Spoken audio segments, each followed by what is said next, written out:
Yan, so good morning. Narito tayo ngayon sa may Santa Ana, Pampanga. Ayan.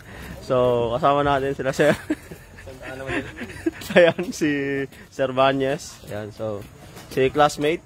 Ayan, so ngayon magbibigay pugay tayo sa isang kasamahan namin, no, sa Philippine National Police na kung saan ay yumao na, no. So eto, magbibigay ng 21 gun salute. Ayan, kasama ang ating mga kapulis, RMFB, NCRPO.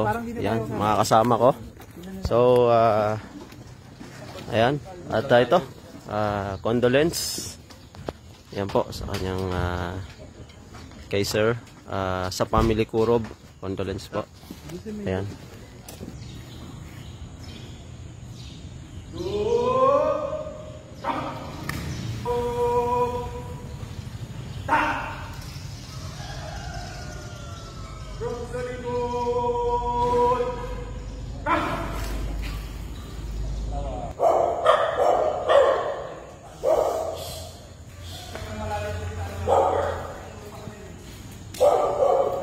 At ayan, dumating na kami dito sa may sementeryo na kung saan dito inilibing yung tatay ng aming kasamahan.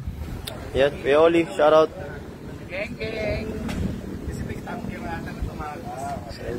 At siyempre, big shoutout tayo sa aming company commander ng 5th MFC, Police Major Mark Ronan B. Balmaceda. At siyempre, kasama rin namin si Police Lieutenant Kendrick Acuña, pinakamasipag naming Chief Admin. Siyempre, mga kasamahan ko mula sa Family 5 ng 5th MFC, RMFB, NCRPO. Salute mga sir.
Bilang